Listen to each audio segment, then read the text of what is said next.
It wasn't sick 'em bears. It's we're sick of them bears, and we got them up out of here. This is the Weekend Tailgate, brought to you by Golden's Cast Iron. C-Dub, Ike Joe, Be Will, Mike G.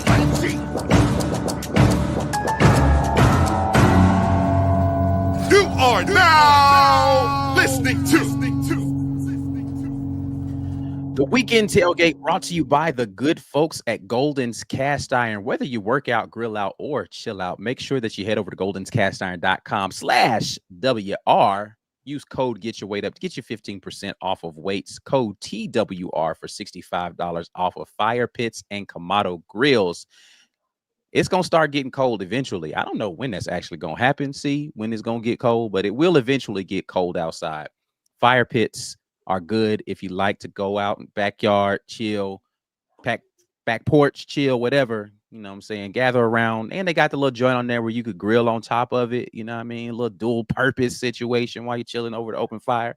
Y'all make sure y'all hit up the folks over at Golden's Cast Iron. Or if you want to get a head start on next year's summer body, you missed this year.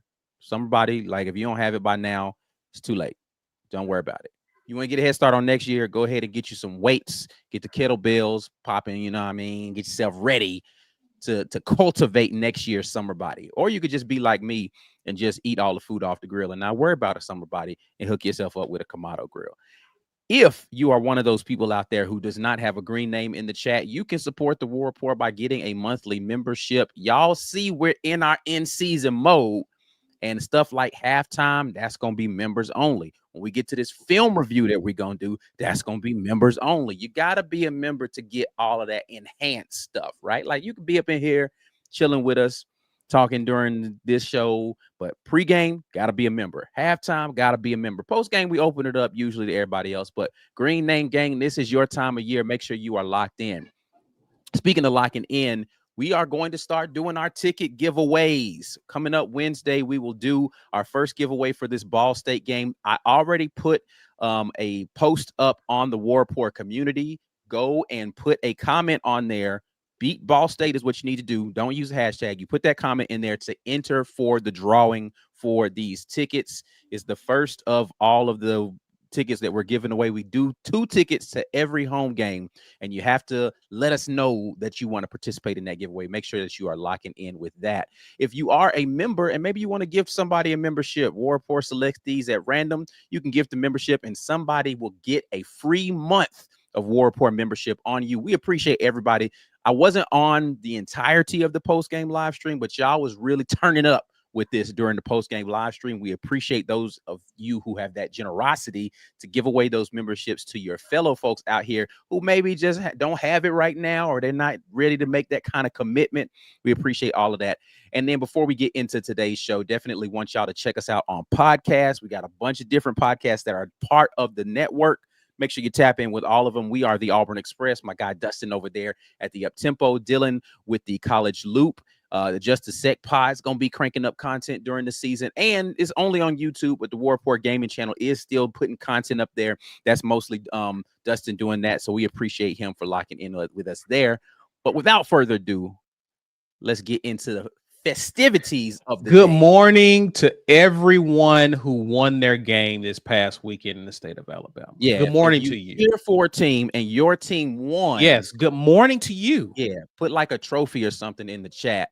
Yeah, man. Good morning. It is. Cheer Yeah, for a team, and because everybody won, right? Did everybody win? I mean, there was participation trophies that got handed out, I think. Yeah, so you know, the Kalen DeBoer Award. Got yeah. We're gonna get into that. We're gonna get into that. Yeah. But let's talk about let's talk about the winners first. Winners get first consideration. Yeah. And Auburn won a football game, as you all know, on a Friday night. And we already had the post-game reaction show, and it was a good time. It was good to have a P4 competition in which Auburn scored more than 14 points and got a win. Like, when is the last time we could say that? It's been a few years. So, So yeah, it felt good to get that. We're going to revel in that for a little bit because that's what we do over here. But we do want to get into a little bit more in-depth conversation about that. Now that you've had time to digest that and you had a good Saturday seeing all the other things that played out around the conference. You guys have commented on this a little bit after the game, but like, what do you feel like was the biggest key to this game, right? Like, I think the obvious thing for me, I'll say that after you say yours, but unless you say it, but there's one really obvious key, right? But what do you feel like the biggest thing was, your biggest takeaway from this game? Auburn is making good decisions on the offensive side of the ball. And I think because you have a QB that's making good decisions with the ball and is being risk averse, the opposite of what we've seen, the coaching staff doesn't feel as though they have to force things or have to get outside of what they normally do to try to make something happen in the offense.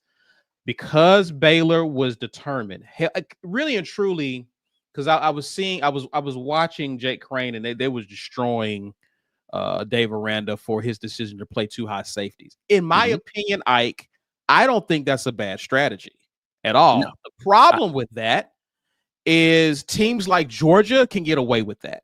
Teams that have athletes all over the field, because if you're going to play like that, you have to go mano-a-mano with your front 7 versus their line, right? It exposed the fact, just because you try to mitigate the big playability that Auburn presents with their receivers, you leave yourself vulnerable against Auburn's front because you don't have the athletes. It exposes the problem that people have been saying across the board, is that Auburn has better athletes than Baylor. So I don't think the game plan was bad. It's just that Aranda didn't make adjustments. However, the thing with Hugh Freeze is, if they're taking away the big playability and you are averaging 6 yards a carry, yes, you want to give the ball to Cam Coleman. Yes, you want to give the ball to Eric Singleton. Yes, you want to give the ball to your big play receivers. But if it's a slow death that Baylor is dying, just put your plan to the side and just take what they're giving them. And when you have a QB that has enough sense to know, I don't have to play hero ball, we can just keep milking clock, averaging 5-6 yards a carry. When I don't see anything, I can take off and run. Hugh Freeze says, hey, let's just ride this out. And kudos to the coaching staff for taking what the defense was giving them. And if Aranda wants to concede the run, take the run. Run the ball, Ike. Just run it, because they're giving you the run. You don't have to be a hero. You don't have to go for the highlight play. Just slow death by 1,000 6-yard carries. I'm all for it. I mean, that to me is the big thing that you said there, is the coaching staff just allowing what happens out there to be what happens, as opposed to, well, we need to do, like, no, we're not worried about all that. We're going to do what the defense tells us. And, for all of the people who have such strong detraction for an RPO system, this is why RPO systems work. It says, all right, great. Wait a minute. They're lining up with 7 in the box again. Run it again. Crap. They lined up with 7 in the box again. Or it says, well, they lined up with 7 in the box, but we got stacked receivers over here on the side. We actually have a really quick advantage if we just throw this out here really quickly to Eric Singleton. He can go pick up a couple of yards. They're only putting one receiver and one DB over the top. Great. All right. They want to stack and play 2 high safety in that way. We'll do an extended handoff. We're not going to get fancy. Just get yards and continue to move the chains. And then when you get into the red zone, by God, you score. Red zone and extended red zone, Auburn scored points consistently. That's not something Auburn had been doing.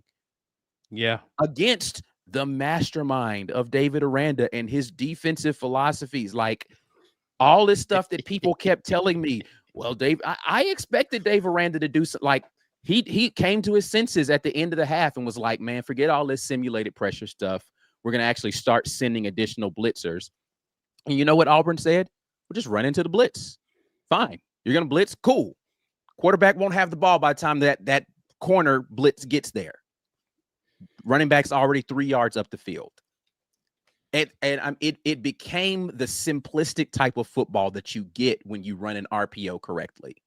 Yeah. Too many guys in the box? Great. We're going to throw it. Not enough guys in the box? Great. We'll run it.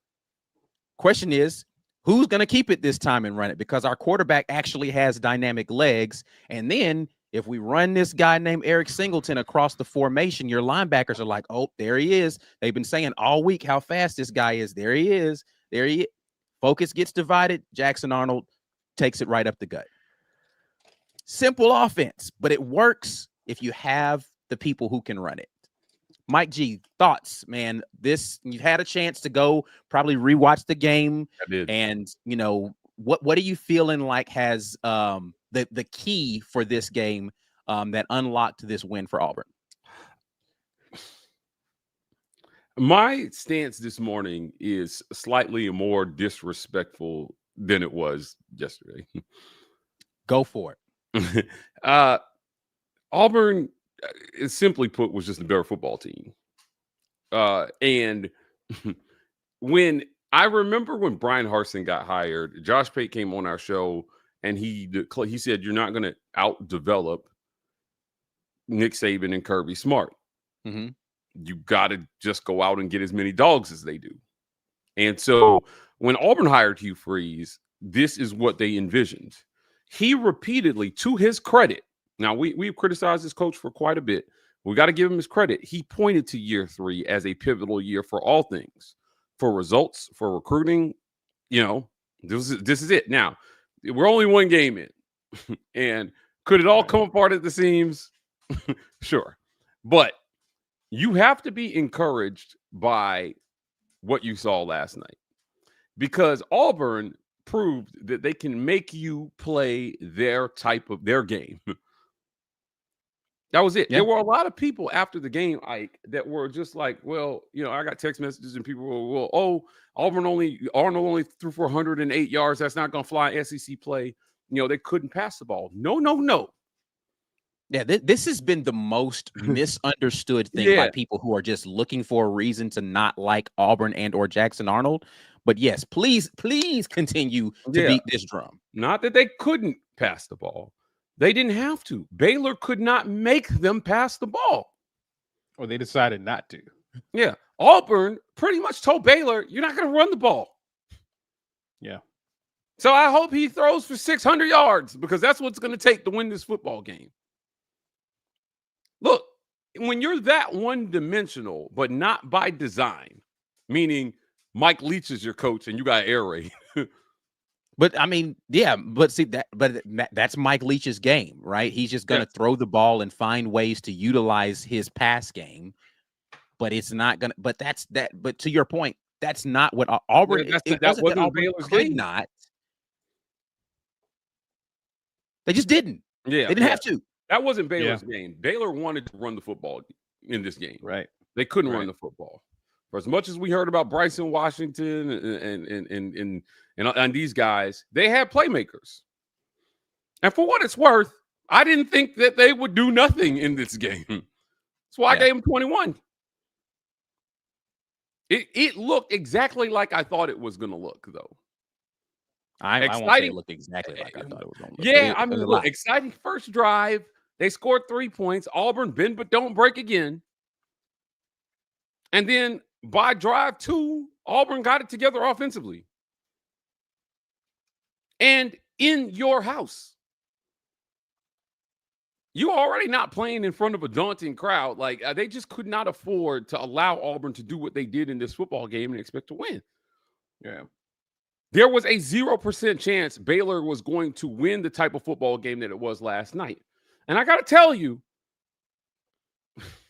I'm going to get myself in trouble again, but there were those of the Big 12 variety claiming that the refs gave Auburn that game. Bro.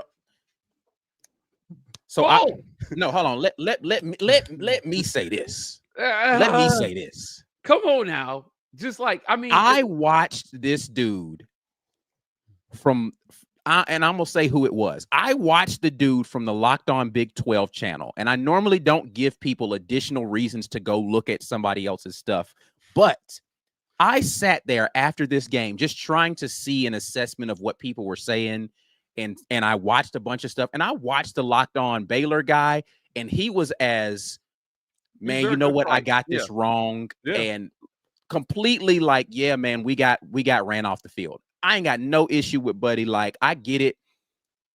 But the Locked On Big 12 dude, man, he literally sat there and blamed the refs for why Baylor lost this game. Now, I will admit, the refs missed some calls, and they got some other calls right and make-up calls and all. Like, cool, whatever. But if you're going to pretend as if the refs are the reason why Baylor took this L, bro, come on. Well, okay, here's my thing. If the refs were the difference in the game, then you weren't as good as you thought you were. Period. Like, I mean, I'm just going to boil it down. If this was not like... This wasn't some phantom situation where there was just this one call that turned the game completely. Yeah. Stop it, bro. And on some of them bad calls, you actually scored. It's not like they stopped you. That's exactly my point. They missed that face mask call. Egregious. It was egregious, but they made up for it by calling it interference on Lee. They called a DPI that was nothing. It wasn't a couple of plays later to give you guys a first down. There were a lot of Big 12 folks that blamed the refs. And refs were bad. Again, that's not my commentary that the refs were great this game, but they were bad for both ways pretty equally. Yeah, I'm blaming the refs is a tough look in this one for me, fellas. I can't really get with that. But hey, look, to their credit, they just, I thought Baylor was a good football team, and I think that they'll win games in the Big 12. Yeah, and I think that they may see two other teams this season on their schedule as tough as Auburn played them last night. But yeah, the blaming the refs is a tough look, and it's hard in the aftermath of this one because a lot of things were said on both sides. You mentioned Cam Stewart from Locked On Baylor just coming in and being like, hey, look, I got this one wrong. Listen. That's what you should do, though.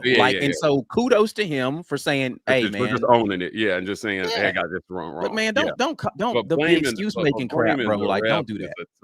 That's a really, really tough look for me. Auburn won this football game, and they forced Baylor to do things they didn't want to do. Right. As much as they were talking about like the Auburn secondary. I don't know why. I'm not in the group. I'm not super worried about the secondary after the game. I'm a little concerned about tackling, but that you can clean that up. I just didn't come away from this game thinking everyone's going to throw for 400 yards on Auburn. I don't think that's going to happen. I think that was the only thing Baylor could do in this game. And they ran their passing game with a certain amount of desperation that could have easily backfired and gotten them beat by 3 more touchdowns. Yes. I mean, listen, Auburn had some pretty egregious busts, some bad missed tackles. And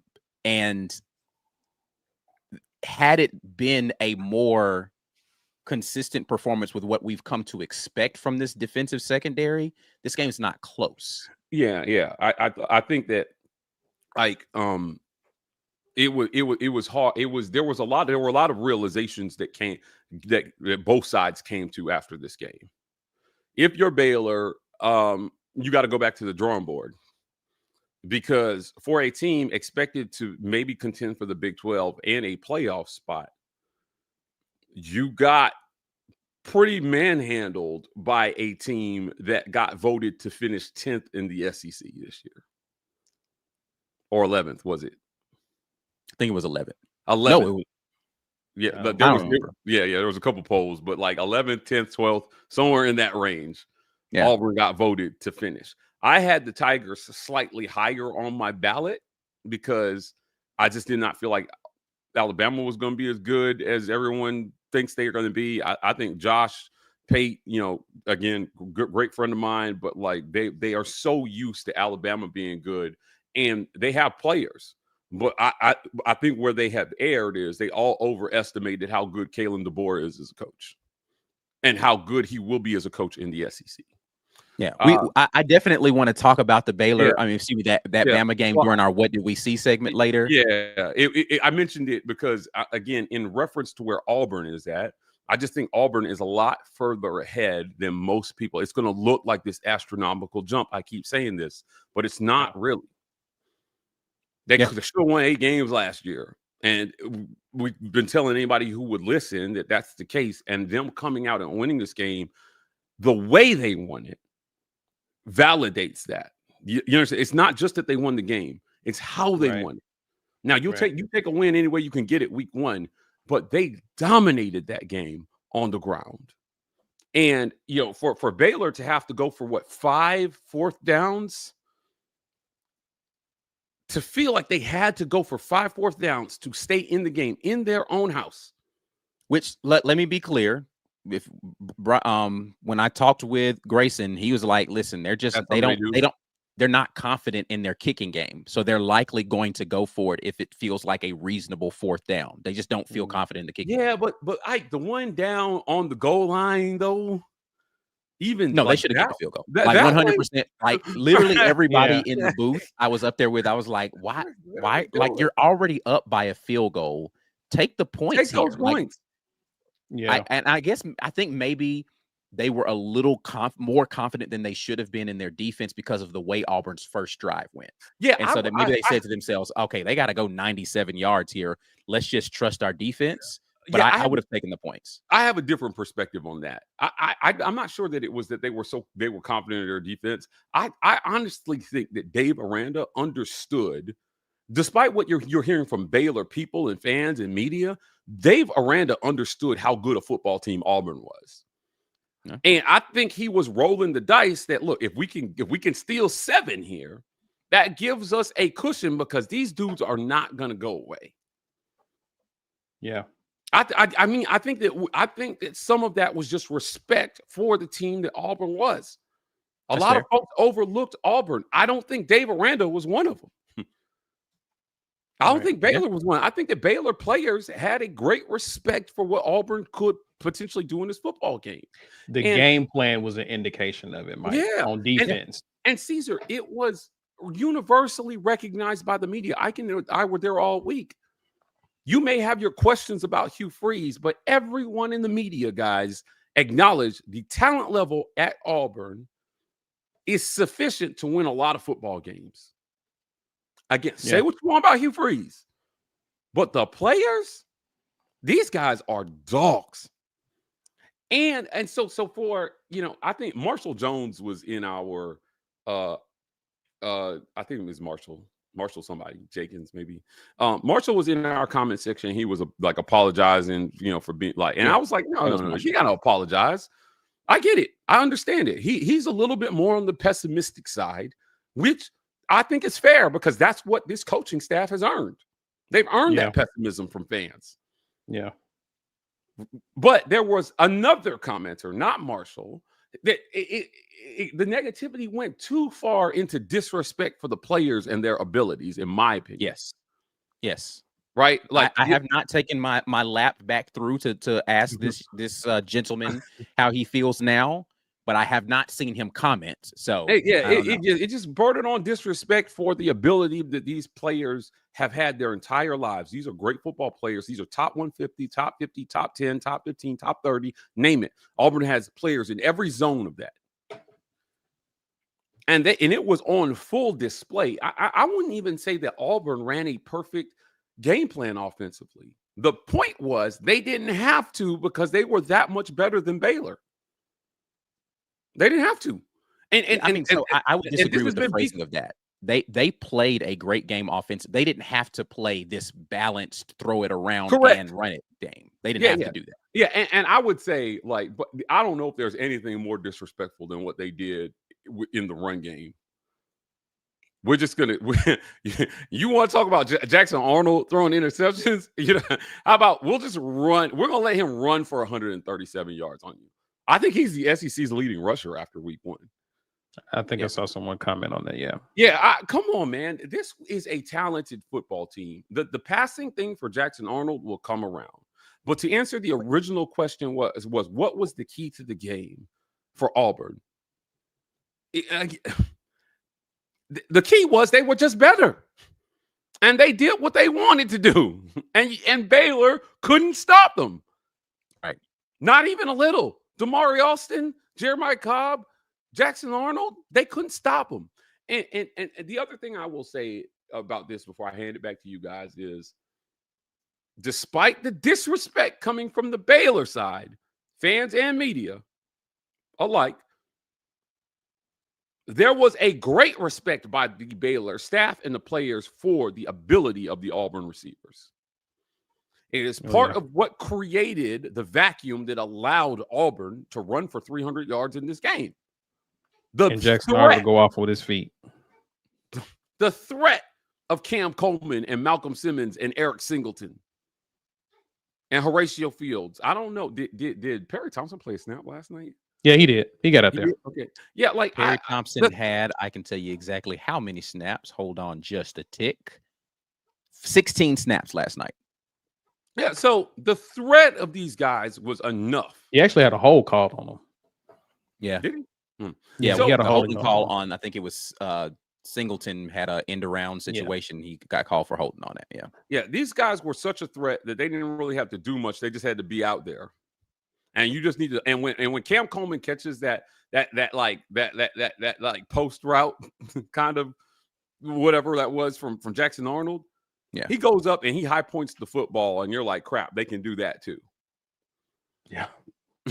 Auburn was the better football team in this game. There was a 0% chance that they weren't going to be the more talented football team in this game, but it was all about how was the talent going to be utilized, were the play calls going to work, was Hugh Freeze going to abandon the run? It didn't work on drive 1. They came back to it. They stuck with it, and they just mashed Baylor down on the lines. The difference between the SEC and the rest of college football for a very, very long time has been the guys on offensive and defensive line down in the trenches. It has shown up repeatedly in championship games. We've seen it. The middle of the SEC, sometimes those teams are better than your conference contender on the lines. I saw a lot. I mean, they versus the competition that they go up against, I just thought there was a massive overestimation of what Baylor's defensive line was going to be capable of in this game, considering last year's Auburn offensive line produced the second leading rusher in the SEC. Jackson Arnold made good decisions on when to keep the football, and if he's doing that, Payne Thorne, let me be clear, Payne Thorne is a pretty good runner for a quarterback. He's an above average runner for a quarterback. Jackson Arnold is clearly better than that. Yes. So when I don't even know if that should be a debate. Yeah. So if you've got to play 11 on 11 when Jackson Arnold keeps the football, and that's advantage offense almost every single time when you have athletes like that. If you're gonna let me put my guys one-on-one with your guys, all you can do is try to overload in spots and hope that you guessed right. And hope I don't find whatever you left open because you overloaded in one spot defensively. Hugh Freeze was in his bag last night, man. Just give credit where credit's due. I was skeptical of Hugh. I thought that it could go either way, but I was confident that the players and the talent that Auburn had what they needed from a talent perspective to pull that win off last night the way they did, which is why I gave them 38 points. Now, to be fair, I did not call a special team score, but listen, I'm still taking that victory lap. I'm really spot on because I called the game 31-24 and Auburn's offense scored 31 points. They did. Yeah, I that's what I call 31-24. Yeah. I don't know, man. I felt Caesar Auburn was the better football team in this game. I thought that they would pull away, sometime late in the game, and I would argue that the game wasn't even as close as it looked at times. You know what I mean? Like I think that I don't think the game was as close as it looked at time because Auburn dominated that game. What did the time of possession end up being, Ike? Let's see here. Up there. What did I mean, if it felt like Auburn was doing what they wanted, I wouldn't be surprised if it looked a little bit more even with a little bit of an advantage to Auburn. But like, I never looked at the stats, so I won't pretend to know.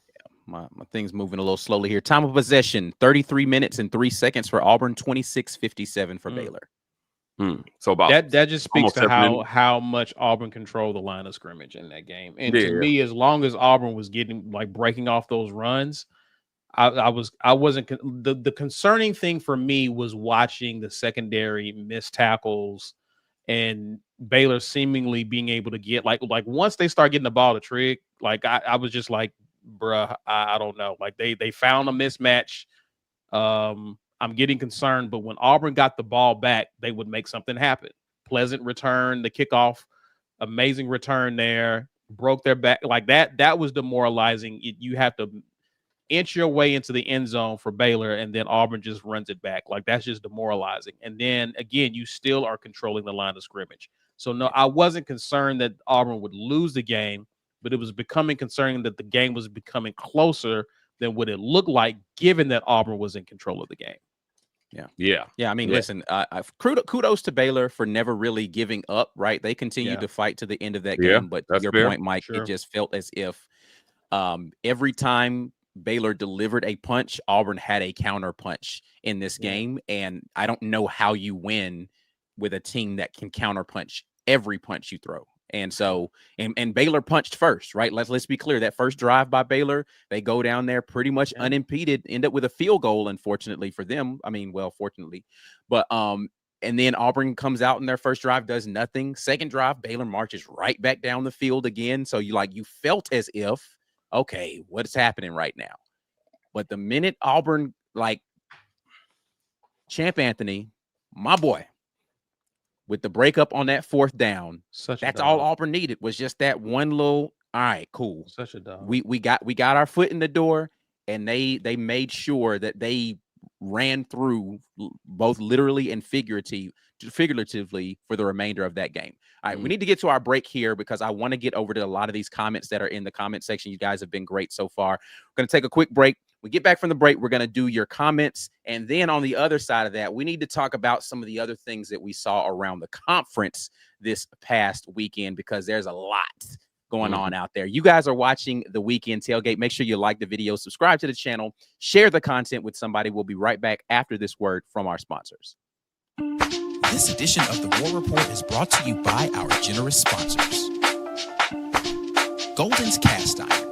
Whether you work out, grill out, or chill out, you deserve the best life possible, and Golden's Cast Iron is here to provide the tools to help you do it. Check them out at goldenscastiron.com. The Rage Room. The Rage Room is a place where anger and stress find their ultimate release. Set up a session today at one of the 2 great locations in Opelika or Birmingham by visiting opelikaRageRoom.com or BirminghamRageRoom.com. As always, we want to thank our title sponsor, Golden's Cast Iron. Visit goldenscastiron.com/WR. Use code Get Your Weight Up for 15% off your weights and code TWR for $65 off fire pits and Kamado grills. Summer's here. You want to be outside with your family, eating great, or just staying in shape.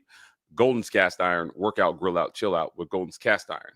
Guys, we always encourage our listeners to support our sponsors, and that includes Abel's, Iannone, and more, and associates. And I know some of you might think I don't have the money for a financial advisor, or maybe it hasn't crossed your mind at all. But the truth is, nearly everyone can benefit from financial guidance. The best part, there's no upfront cost. Abel's, Iannone, More, and Associates offers an initial consultation so you can see if they're the right fit for your needs. It's not just about investing. It's about creating a plan that gives you flexibility and helps you build wealth over time for yourself and for your family. Call Abel's, Iannone, Iannone Moore and Associates at 912-777-4128 or visit AIMC.com. I'm confident you'll be glad you did. Can't stress enough, guys. You don't need to be a millionaire. You just need a paycheck and some dreams, some goals, something you're working for, and these guys could probably help you. The War Rapport has been compensated by Abels Iannone Moore and Associates for this endorsement. Abels Iannone Moore and Associates is a registered investment advisor. Registration as an investment advisor does not imply a certain level of skill or training.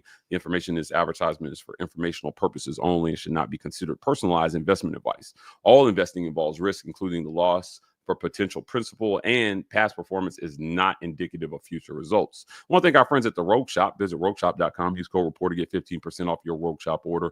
Pain, sleep, stress, anxiety, whatever ails you in life, the Rogue Shop has something that has you covered. Tired of traditional medicine? Maybe there's a non-traditional route at the Rogue Shop that could help you with whatever you got going on today. Visit them for all your herbal medicinal needs. Again, rogueshop.com. Longtime sponsors of the show. Our guy Richard puts a little something extra in there for everybody using code RAPPORT. So head on over there today. Make sure you get your order in promptly. Check us out on podcasts, all the podcast platforms. We are there. The Auburn Express, Uptempo, College Loop, Just a Sec, and the War Rapport gaming channel. We are growing on pod, guys, and it's in large part thanks to you guys for just listening and helping us grow and sharing on social media. Help us continue down this path. We want to be the #1 on audio for Auburn content. So we got a ways to go, but we know we can get there with your support.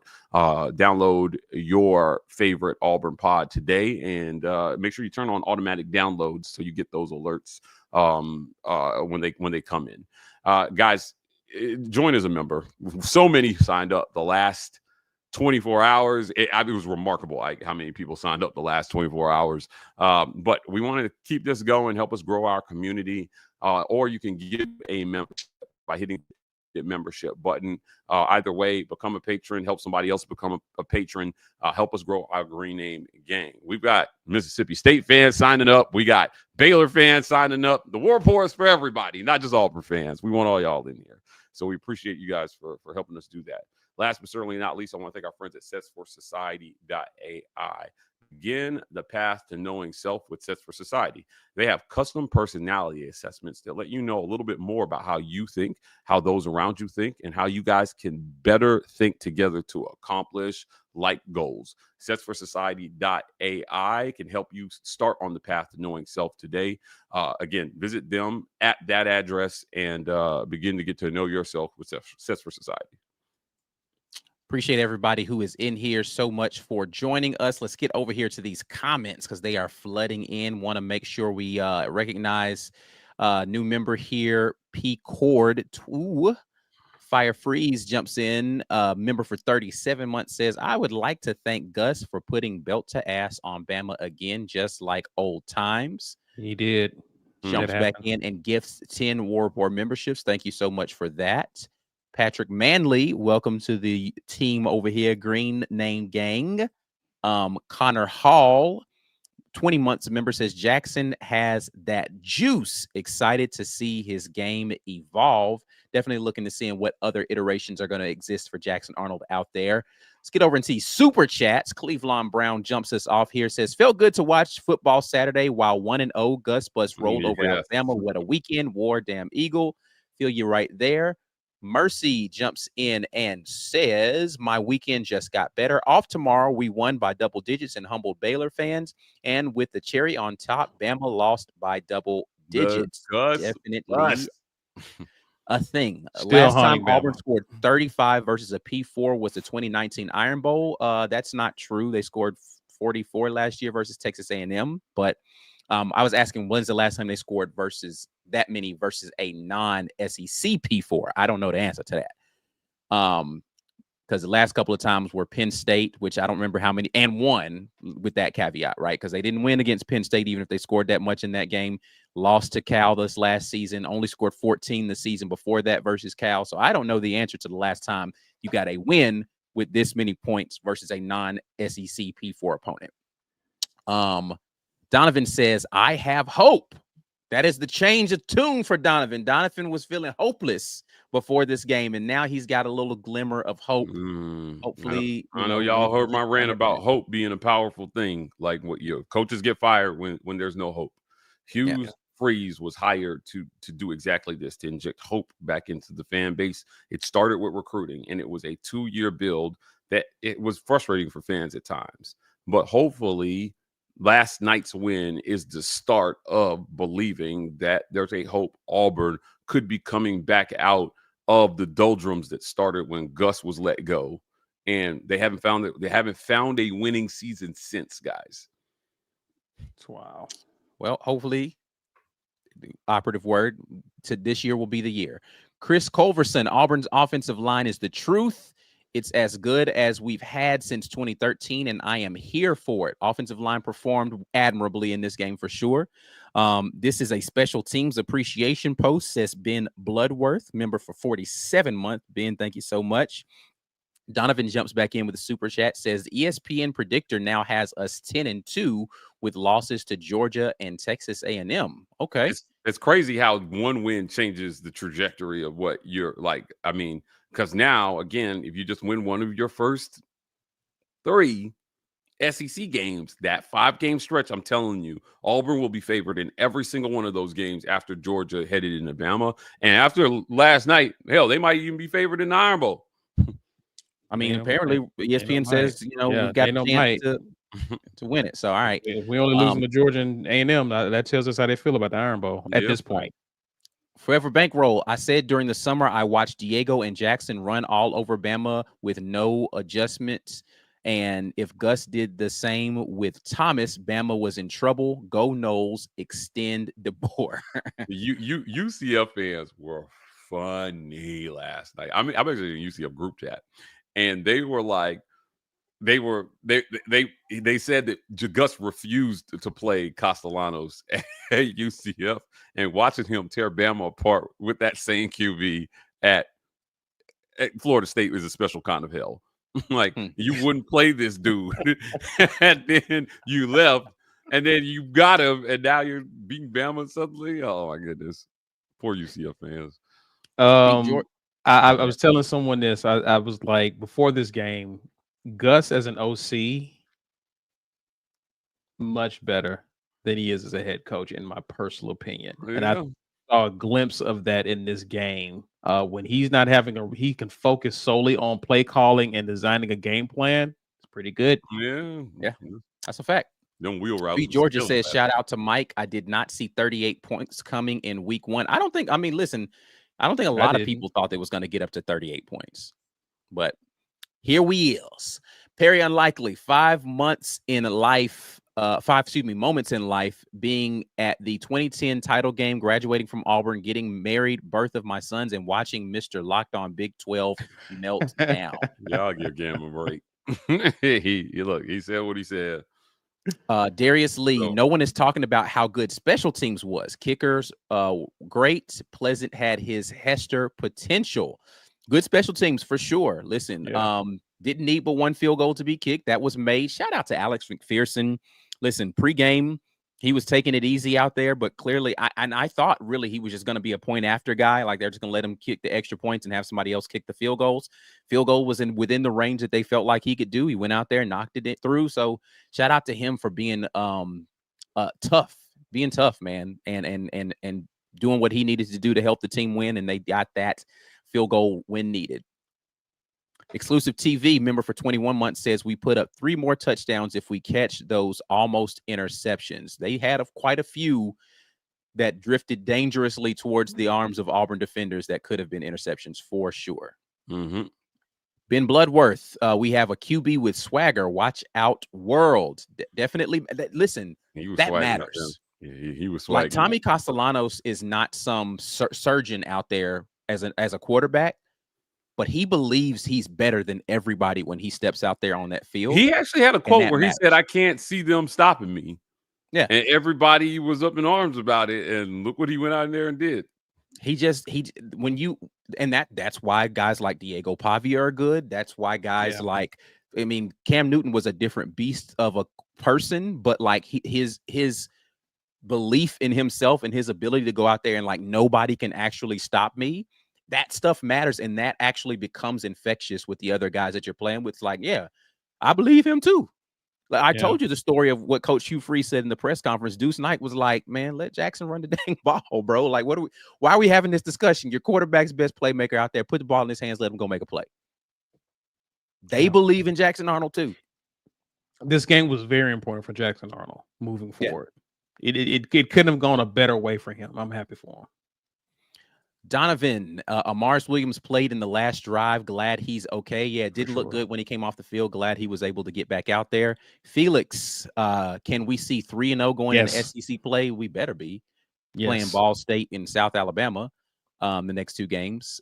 Ben Bloodworth, Ike, what's the percentage of the stadium where AU fans? I would say it probably was something like 20%. We asked you. Yeah, like that's a good amount for it wasn't a huge Auburn contingent, but like, so if you guys can see from the TV, it's kind of horseshoe shaped, right? There's no one in the end zone that's over there by the river side, right? And so it's a horseshoe shaped stadium. The Auburn fans were in the U of that horseshoe, pretty much, right? One side was completely Baylor over on the side behind Auburn's bench, and the other side was interspersed between some Auburn folks. Some Auburn folks were up on the side behind the Auburn bench. The Auburn band was up on the side behind the Auburn bench up in the top. But the other side was pretty much alumni and their boosters and everything on the other side. So Auburn had that U pretty much covered down there in the bottom of the horseshoe.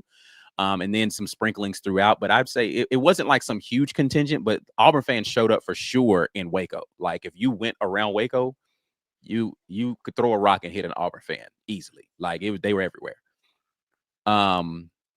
Kyle Sweats, the Gus bus just hit the road again. Already hit a little elephant. Love it. Al Roper says, what is, I guess what I saw was Bama looked like an overhyped team from an old Pac-10, get curb stomped by a mid team from the South. Rigger Spoon jumps in. Should we be concerned that Hugh is still talking about having to control his ego in passing? I'm glad he called what was there against Baylor, but don't get why it's so hard for him to do. Should we be concerned? No, because he did the thing that he admitted was difficult for him. I think everybody has impulses to do things that are difficult for them. Fighting the impulse and doing the good thing should not give you concern. Yeah, and I would say, and then hold on, let me say the other half of this. When you recruit like you do for wide receiver, you want to try to make sure those guys are happy and stick around and don't feel like blocking dummies the entire game. So yes, your impulse is to say, I want to get you guys involved, but this ain't the game to do that. So no, I'm not concerned. So yeah, but anyway, Mike, what were you gonna say? My point was just gonna be, it wasn't as if there was nothing there in the passing game. It was there, but it was just that the running game was working so well. They mashed on them, and that takes a little bit of instinct as well too, because conventional wisdom would tell you that a little bit more balance might actually be better for your team. Right. So leaning so heavy in one direction is not the normal thing to do. It is harder. Right. I don't. Am I making sense? If you think about a normal game plan, you would want to pass a little bit more to create some parity. Balance. So the defense is caught off guard. But again, because, and he's like, man, okay, maybe we need to mix it up and just throw it here because they're going to expect the run this time. But then you go out there and you line up and they're like, no, they're actually still in this. And they can't run stop it again, me. I guess. They can't stop me. I think that's part of what was like, again, in Gus's offense, how many times when they were rolling in the better years, when the offensive line could mash the defensive line, they would just line up and run the same play over and over and over again. Yeah. Right. Yeah. With different options and reads off of that play. But for the most part, it was like, really huddle up. We're mashing you. So let's just get up and let's not fix what's not broken. I mean, 51 carries to 17 passes. Yeah. Is a little bit more than 55-45. Yeah. You were definitely leaning into the run. Yes, but again, like I said, I don't know that that's unnatural to say, man, if you're halfway through the third quarter and you're like, man, we've run the ball 30 times and we've only passed it like 8. Yeah, that's Did you're we only throw a running that pass in much here if at it's some working. point? Yeah, you're only running that Yeah. much if it's working. Yeah, it was eerily reminiscent of 2013. Yes, it felt like Nick Marshall was out there at quarterback. Yeah. J Rock says Auburn 38 points killed my parlay, but glad to lose You that should bet. have J Rock, you watched this show, man. I told you for 2 months they were gonna score 38. 2 months, brother. He did. He did. He did. Chris Rockwell, according to Hugh, Deuce was a co-OC of sorts. Yes, he said he was in his ear the whole game. So Deuce was out there ready, and he was in. I love to hear that about Deuce, man, being locked in, engaged with what's going on, and ready to go out there and play if he needs to get caught. Because that shows that he's not just on the bench watching the game, right? Yeah. Like if they called his number, he doesn't have to get his head in the game. He is there and he is Right. present the entire time. So I love that. High Tide Fishing says at least we know we have an Iron Bowl win this year. I'm not going to jump all the way there yet, but I am. But I what am. I will say is there's a lot of things that happened around the conference this week, and we're going to tell y'all. What did we see? What did we see around the conference? We have not done this segment in a while. We only do it really during football season, but it's time to get in here and talk about all the things that we saw transpire. You asked to go first, Caesar, so I'm going to give you that opportunity because I know you got other things you got to get to today. C-Dub, what did you see? I'm going to be brief. Call me crazy. I think that Arch will be fine. If people stop overhyping this kid. The Manning family has gone 3 for 3. We've looked at families and how their father and sons have done over their careers. You look at Dale Curry, good career, but nothing pales in comparison to the Hall of Fame career that is his son. Jordan's sons did not make it to the league. LeBron's son is still to be determined what he is, right? Definitely not off to the start that LeBron. For you to have Archie Manning, for you to have Peyton Manning, Eli Manning, granted, this is another generation, not one of the sons. He has some big shoes to fill.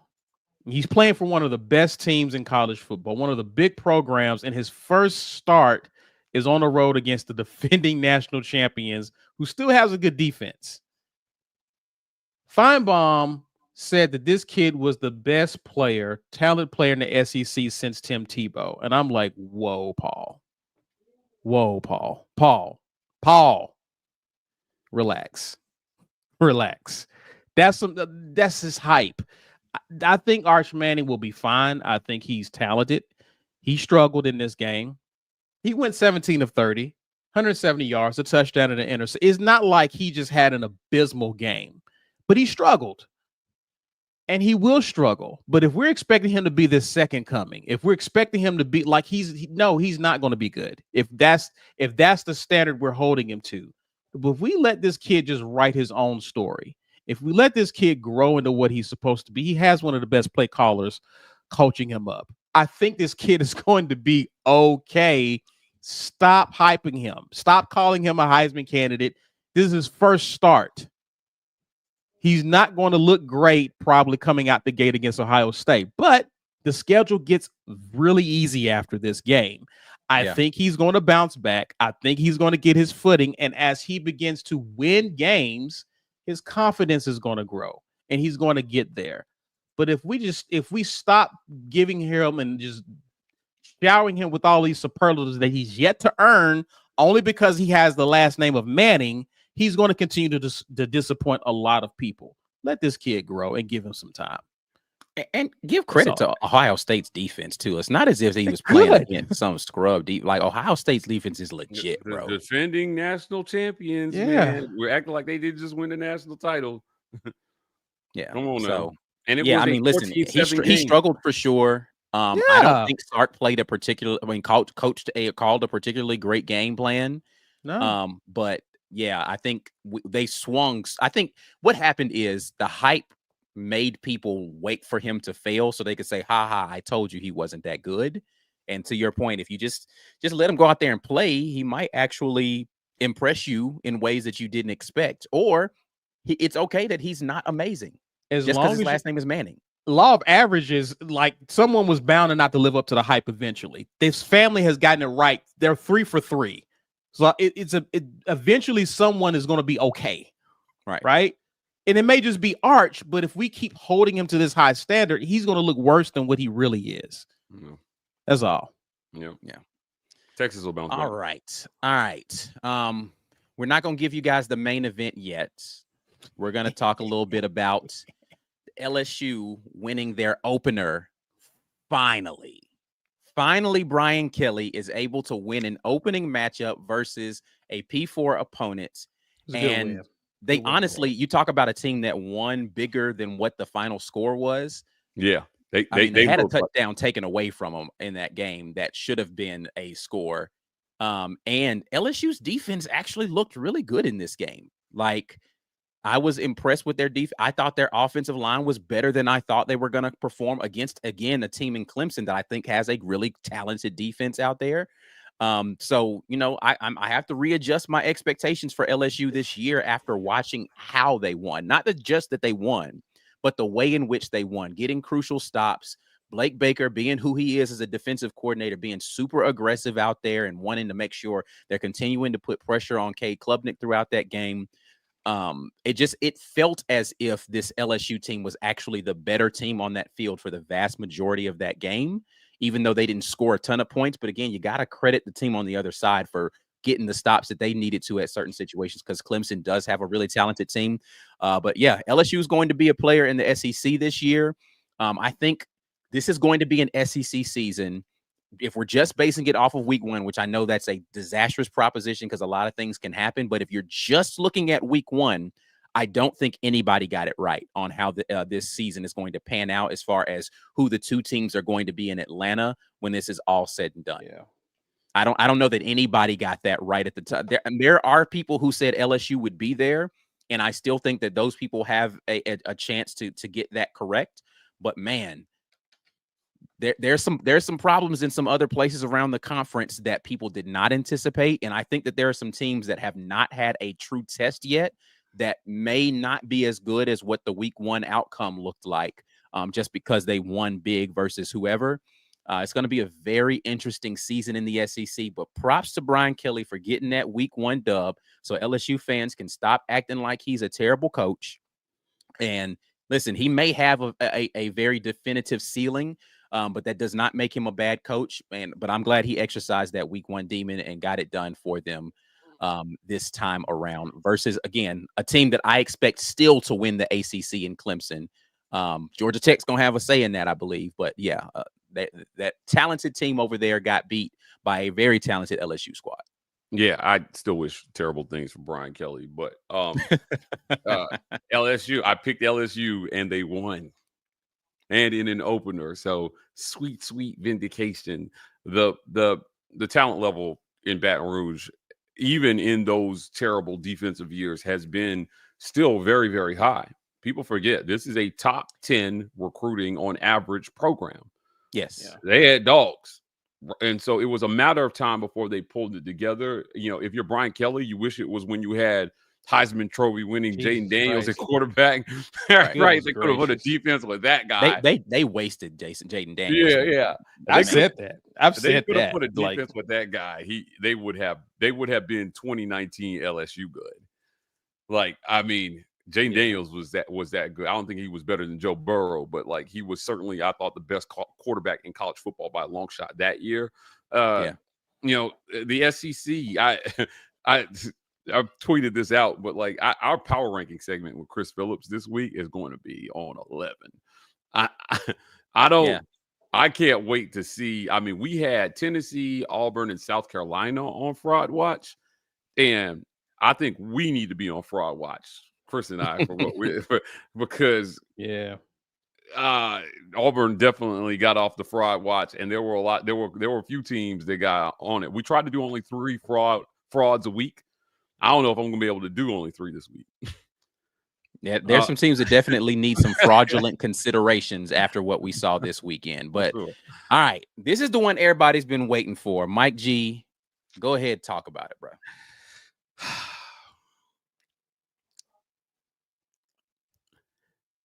Alabama. I did a Fine Bomb segment last August, where we talked about recruiting. And Alabama fans need to come to Jesus to talk about what your program is and what it isn't. So I'm going to say this. I'm going to say it repeatedly. I was going to say once and once only. No. I'm going to say it every single day for the rest of this football season. Kalen DeBoer is not Nick Saban. Nick Saban is gone. Guys, he's not coming back. Thank you. And there is no precedent for losing the state of Alabama in recruiting and dominating this rivalry. You were 4th and 31 away from losing it just last year or year before. Year before, yeah. There's no precedent for losing in-state recruiting and dominating this rivalry. Hugh Freeze winning back the state is more impactful than Bama fans care to admit. And then what did we hear in response to that? Oh, we're a national brand, and we can recruit anywhere. And this is stuff that when Auburn was saying it, it was like, no, y'all got to go outside your backyard because you can't win the state. No. You're not moving the goalposts on this one. Are there some very good athletes at the University of Alabama? Sure. Are they that much better than the top of the rest of the people at the top of the conference? No. Is Kalen DeBoer a better coach right now than Nick Saban? No. Is he close? No. Are you ever going to be what you were when Nick Saban was in Tuscaloosa? No. Welcome to the rest of us. You got lucky. You got lucky that Rich Rod turned down turned down the Bama job. Well, we got unlucky that he turned down the Bama job. But you got lucky. No, you got lucky that he turned down the Bama job, and you got Nick Saban. You got very lucky. Through none of your own doing, you got Nick Saban. Alabama fans, they didn't deserve Nick Saban.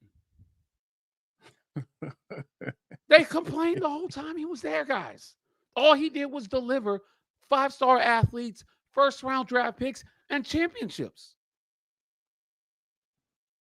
And and because you complained about him so much, karma came back around to get you. And now you got Kalen DeBoer. People gave him way too much credit for what he did at Washington. I'm not saying he's a terrible coach. So if you hear me saying that, that's not what I'm saying. I'm saying this is the SEC. This is still the premier conference in college football. And to think that he would just walk in the door and dominate because it's Bama is crazy. Everybody else is recruiting too. Hugh Freeze can recruit. Lane Kiffin can spend money in the portal. Can't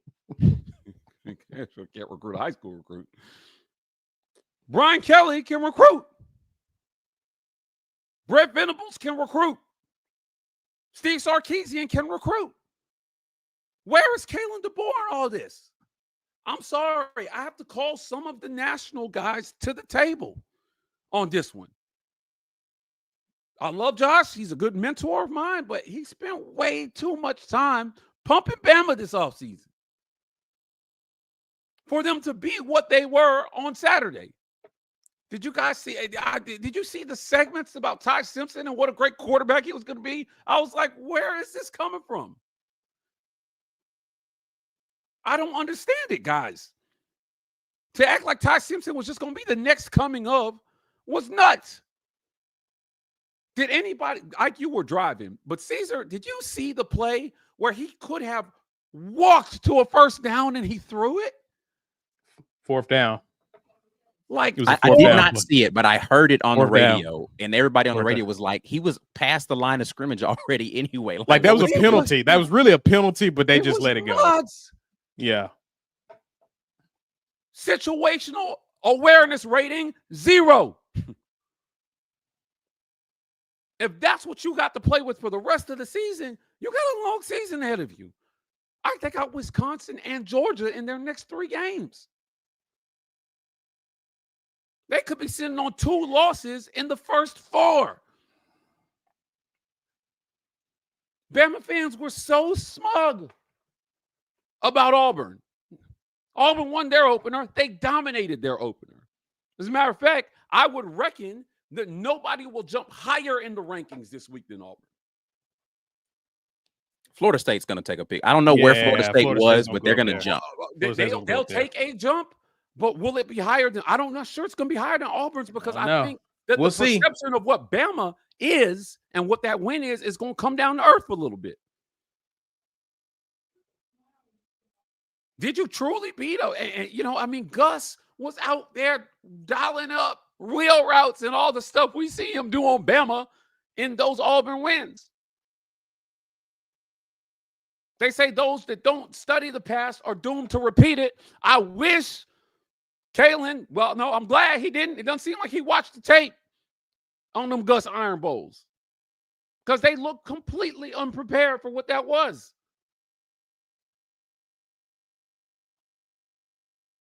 Bama is done. I wish everybody would just accept it. And when I say done, I mean the version of them that got the benefit of the doubt every single week is done. Everybody else is as good as you now at the top. As it stands, week 1, I'm not sure they're better than Auburn.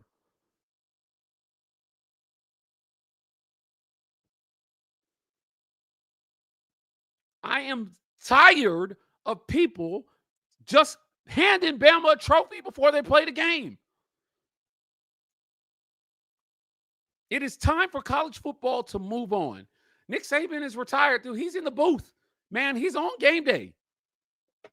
And as far as I know, he hasn't called a single play at the University of Alabama in years. It's time for Alabama fans to accept that Alabama is no better than anyone else anymore. Not only did they lose, they looked regular as hell last night. Ike, again, I know you was driving, but brother, they looked like it. It never felt like Bama was going to win that football game. Nah, I've seen some clips from the game, and I was watching them get pushed. Like it was different hearing it, but when you see them actually physically getting moved out of, I was like, "Yo, what is this, What are we bro?" Like, watching?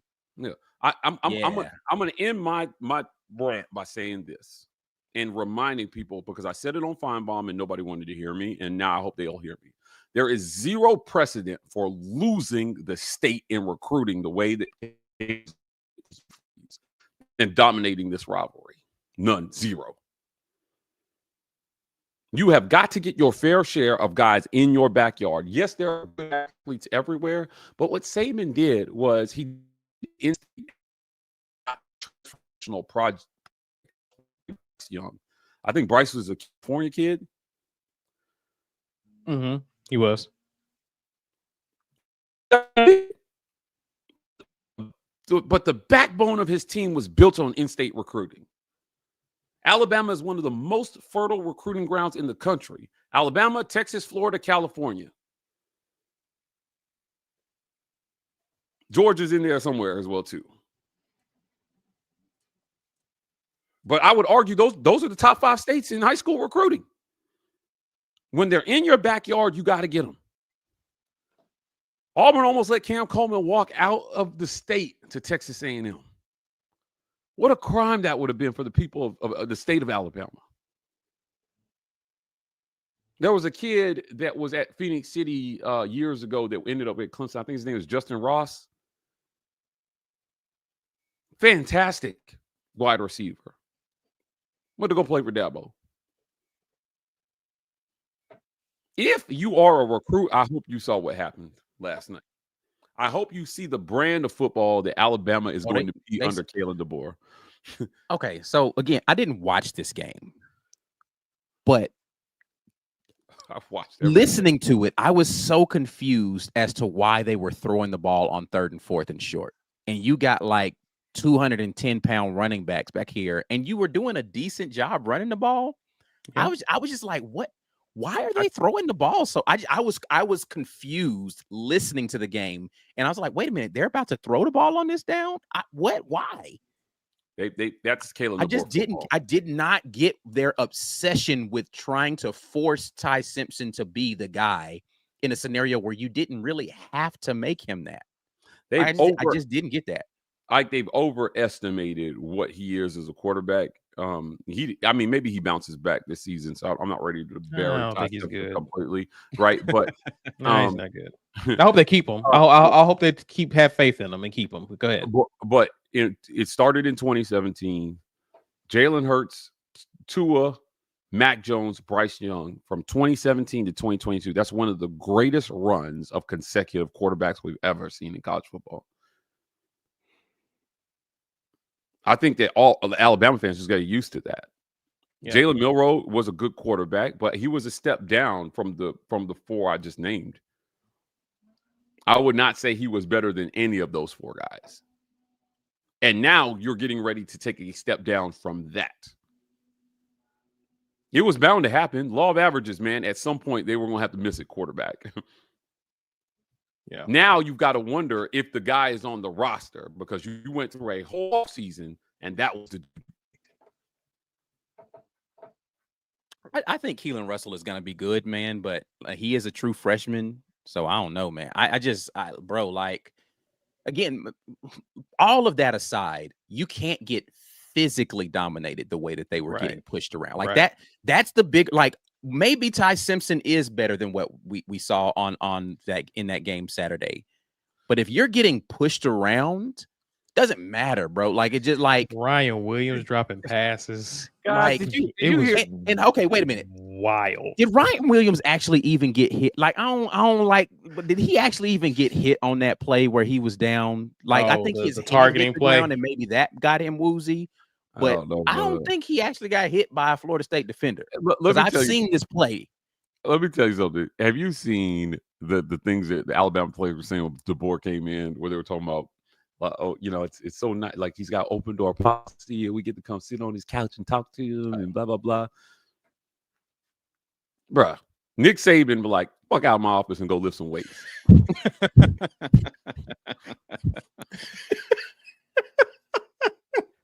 All that therapy ain't help y'all win no football games.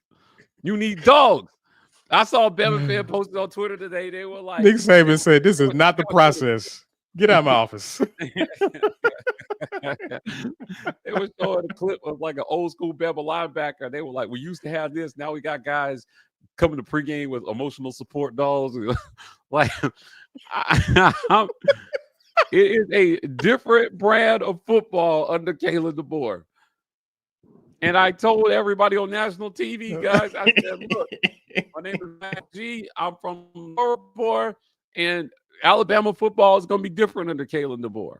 You may not see it completely year one, but in the day of the transfer portal where other teams can catch up really quickly to what you are, every prospect you miss on, everyone you misevaluate, it happens. And the thing for Kalen DeBoer, I asked him this at his first media days about, how they would handle SEC defenses offensively. And he kind of just said, football is football. And we're just going to do what we do. All right, we'll see if that's good enough. In year one, they missed the playoff. And they lost 3 games for the first time in a really long time. Like, since 2010 or something like that. I have a sneaking suspicion more first time since 2010s are going to be happening this year. I mean, they already had one. They lost a season opener, and they haven't done that since like 2000 or 2001, something like that. Yeah. So. Yes. So I think Nick Saban coached at Alabama 17 years, 17 seasons, I think. It's 2000. The last 16, because he lost a few games in year one, but his last 16 years at Alabama, he has not lost a total of 4 games to unranked teams. Kalen DeBoer has already lost 4 games through the first game of his second year at Alabama. Yeah. It's different. It's just, listen, different. it's a different day and age, bro. And I'm not here dancing on the Bama grave. I'm here spitting on it. But and I'm dancing. He spit, I dance, Mike laughs. Can we walk together at the same time? Teamwork. Yeah, you spit, I'll dance. But here's my thing, man. Like, sure, it's just the first game. They got time to turn it around. But if you're being honest, it just didn't look good. It didn't look good. You got physically dominated by a team. And I said this on Twitter. Let me get this off here on my show too. Get over yourself, Bama fans. Oh yeah, come on! I saw you talk about it. Talk about the cope. Talk about it. I didn't understand this whole thing about they're rushing the field. Why are they rushing the field against us? Everybody rushed the field, bro. They won 2 games last year. Yeah, and I get it. You've not been in that position where your team has been so bad that literally everybody thought you were going to get the doors blown off of you in this game, and you go out there and you dominate.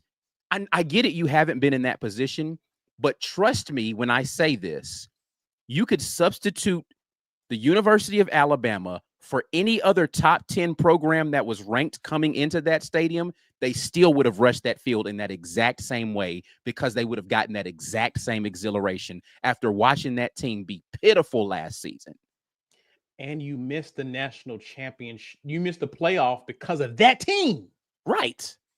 That program got into the playoffs over you.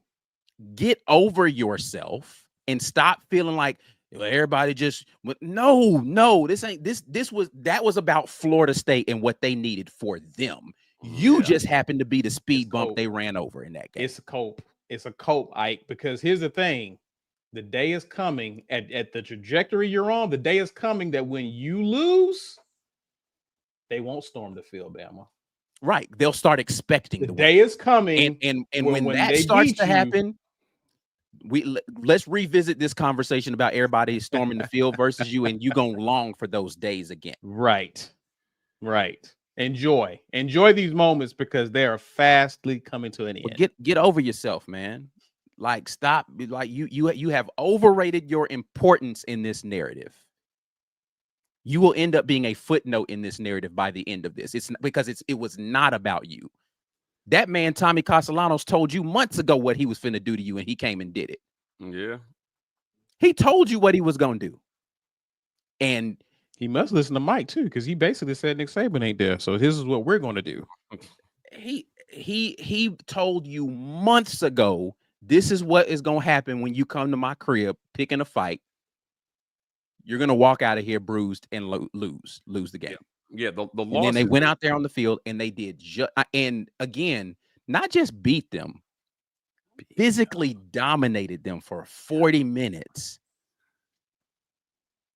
Come on, man. Friends that we went to school with, like when we was in school and they was at Bama, they already like this feels like when we was in school.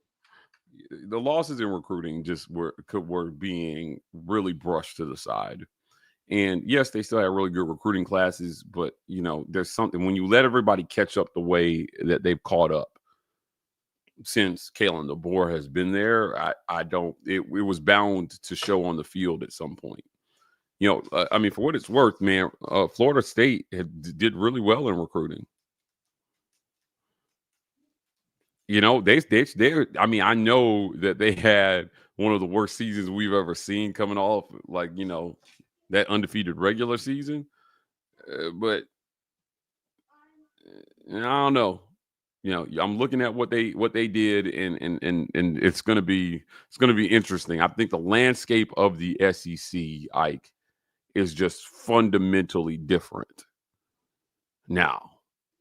But you've got to make all kind of changes at the top of the conference. I mean, I'm thinking about Chris's power rankings. And listen, the SEC has more parity now than I think it's had in a very long time. Yeah, way more parity. Like, shout out to my guy once again. I have to say this because I said it before. Shout out to Y2K who came back in here and said what's up to us on our live stream again today. yes. But he was talking about how much parity there is in the Big 12, and that's why the Big 12 is a good conference. And, everybody for all this time, the SEC is so top heavy, and it's really just a couple of teams, and everybody else is just kind of mediocre. I don't think that's the case anymore, man. I think that some of the big boys have come back down to earth a little bit with the way that the talent has been redistributed around the country. And I just think that more teams are competitive now. Like, from top to bottom, you've got more teams now that feel as if, like, it's always been kind of any given Saturday in the SEC you can get beat, but now it feels like you're like one player injury or a couple of mistakes in a game away from being a 7-win team in this conference, right? Yeah, Not just one or two slip-ups and nobody's going undefeated anymore. I'm talking about you're going to lose a couple of games because you should at the talent level, but you might lose 2 or 3 more if you're not careful. Yeah, I'm not sure that it was ever the case that the SEC was top heavy. What I think is that the top of the SEC was just so much better than the rest of college football that it while there is a mile between, the Bamas and the Georgias and everybody else, right? Those teams in the middle were still good teams. Yeah. Right. Like, it's just, I don't know how else to put it. So, Texas, yes, they lost. They lost to Ohio State. What I'll say, or what I'll do with clarifying what I'm saying is, it's no longer a situation, I think, where there's just 1 or 2 teams that could be legitimate title contenders from the SEC. I think that there are 4 or 5. Like, I'm not ready to put Auburn in that conversation yet, but they can show me something by being competitive versus Georgia. Despite what Texas looked like in that first game offensively, I still think Texas is in that conversation.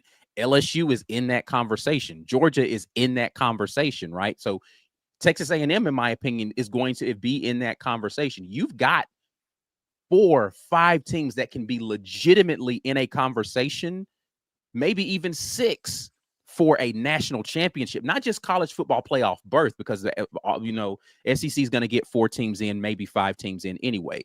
But when they get in there, can actually do some damage in that competition as well.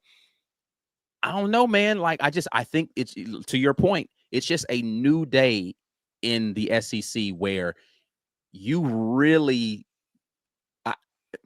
by the end of this season, if week 1 is an indication, and this is something I've hoped for, next year when we go to SEC Media Days, that conversation is so different around this conference, and I'm looking forward to that.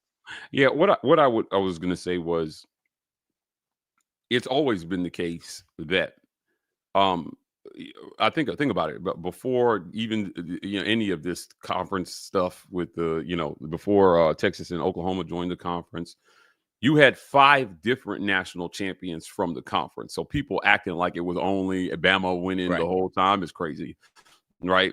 LSU, Florida, Auburn, and then Georgia finally got it done. And now you've got Texas and Oklahoma, who have, again, won championships in the last 25 years. They didn't do it in the SEC, but I don't, like, it's always been the case that multiple teams, they may not be consistently good, but you had a team like Auburn who could come from the middle of the pack and win a national title suddenly. Right. Florida could come from the middle of the pack and win a national title. Florida has produced a Heisman. Auburn has produced a Heisman. LSU has produced a Heisman. Bama has produced a Heisman. I'm not sure Georgia has produced a Heisman. Not in recent history. Recent history, but of the 5 teams that have won championships, 4 of them have produced Heismans. But that's always been the case, though. It's always been like that. And then you had a few teams that were always kind of knocking on the door. Missouri, while they haven't done much in the SEC, they've made 2 SEC championship games. since they joined the conference. Right. Texas A&M definitely has underperformed. But if you go back a little bit further, Tennessee has won a championship.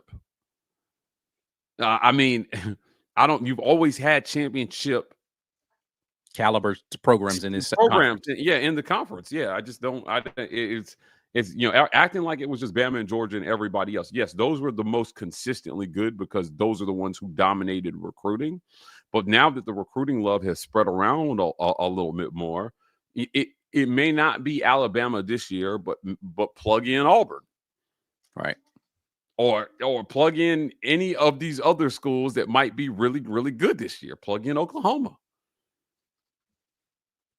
For this year, it might be that the top 4 that Chris had in his power rankings, Texas, Georgia, Alabama, LSU, might look like Oklahoma, Auburn, LSU, Ole Miss. No. That feels dirty. Maybe Texas A&M. Yeah, I would put Texas A&M. Yeah, right. I mean, maybe that's what it looks like this year. And it doesn't mean that those teams aren't as good as the teams that are normally in those spots normally are. But for this year, here are the teams that are that good. Yeah. They may not be consistently up there, but that's what I've always loved about Auburn is that we know we're one random year away from a championship. Always.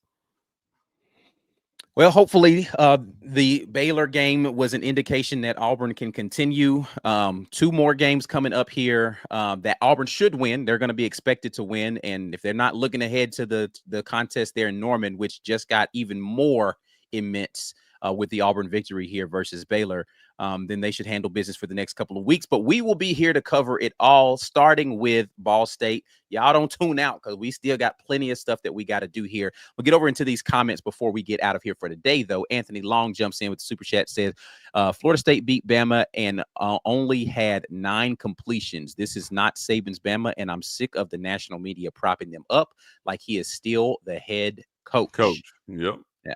Well said.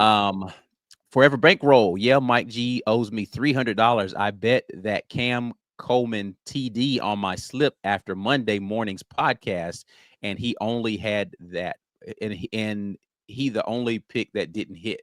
Oh no! Oh no! I'm so sorry.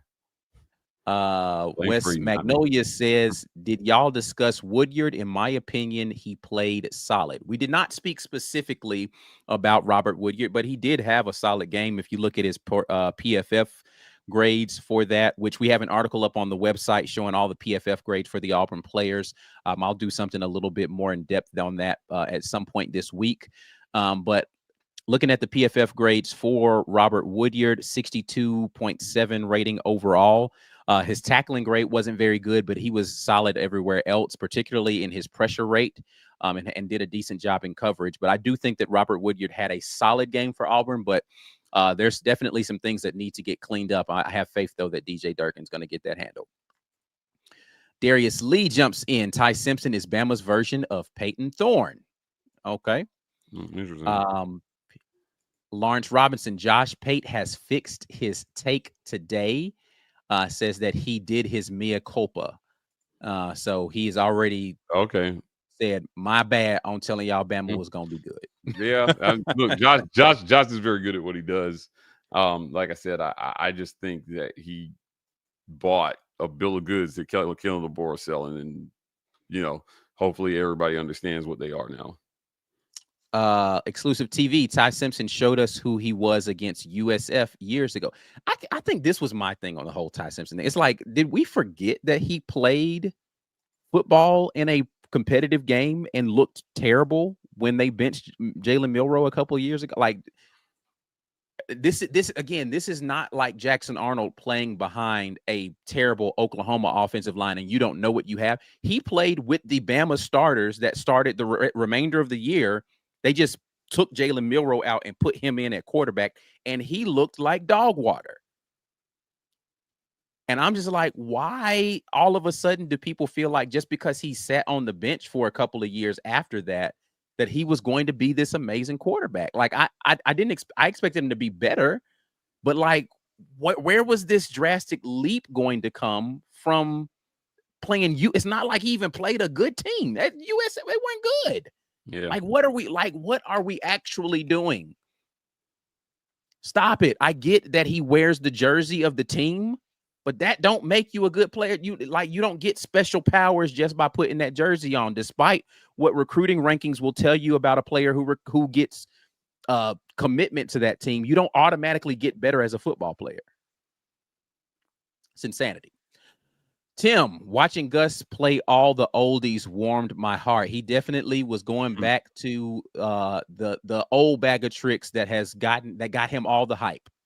So when you got a quarterback who can do it, man, it just changes the trajectory of what's possible. It was weird for Bama to not be, in particular, to not be able to stop that. Like, I don't know. Like I said, did you watch any tape on Gus?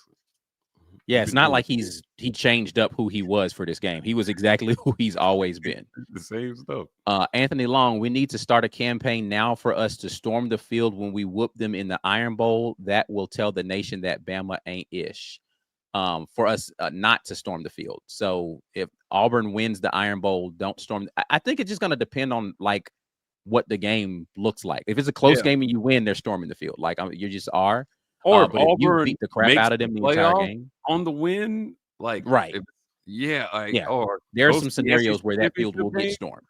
Yeah, like come on, yo. Ben Bloodworth, the phrase of the weekend is "sea change." Royce Butler, forget that. I'm relieving oneself on That is a very PG way to put it. Thank you very much. Tim Toolman Taylor says this must be what it's like to be Auburn post. Yes, those have been all over social media, and it's a tired refrain. Auburn fans, can you tell me what it feels like? I don't know how to deal with this. Y'all lost 4 games last season if you include the bowl game. Stop acting like Bama just ain't never losing games and you don't know what it's like to lose a game in the season. Stop. I get it. You want to try to bring somebody else in and well, now we know what it feels like to be you, huh? No, you know what it feels like to be yourself. Yeah. A loser. Shut up. All right. NH3425 says defense gave up too many big plays against Baylor. Still, Freeze appeared to not force the offensive play calls and ran what worked. I know he wanted to pass it, but the run game was unstoppable. War damn Eagle. Agreed with all of those things. I don't know, man. I think at some point though, you do have to give Baylor's offense some credit. They had playmakers. They were going to make plays right at times, and it was going to result in points. I just think they are a decent offensive football team, and it's about what I expected. I think it's what about a lot of people expected Baylor to score in the low 20s, which is what they did. If they come out and have tackling issues against Ball State this weekend, then it's time for me to ring an alarm bell. Because I don't think Ball State should have the type of athletes that should force a bunch of missed tackles versus this Auburn defense. So that's when I will get into a place of, all right, what's going on here? But yeah, we shall see. All right, that's it for the chats. Mike G, let's take the people out of here. You guys know the deal. Sign up as a patron member. $5.99 once will get you there. A lot of you signed up yesterday. You want to be part of the game day festivities, so just make sure you get that patron membership. We appreciate you guys. Appreciate everybody who gifted a membership as well. Thank you so much for doing this. Help us grow our green name gang. I want to thank our friends at the Rogue Shop. Visit rogueshop.com. Use code REPORT to get 15% off your Rogue Shop order. And our friends at the Vibe Vault. You can find them at 3462 Crosswinds Road, Suite E in Phoenix City, Alabama. That's right next to the Renfro Supermarket and the Marco's Pizza. The Vibe Vault. Get fresh for the weekend with the Vibe Vault. Also, before you all get out of here, do the necessary things. Go ahead and share the video with somebody out there. Like the video and subscribe to the channel if you have not already. Follow us on the medias of sociality. That is X and Instagram. We are the War Rapport, and we are TW Report on TikTok. More great content coming for you guys this week. Film review for my Green Name gang. Got so many things to talk about coming up for this Ball State matchup coming up this weekend. Ticket giveaways going on this Wednesday. Make sure you're in the place for that. All the great things that you can get right here at the War Rapport. That's it for us today, though. We are out. Until the next time, and as always, War Eagle. War Eagle.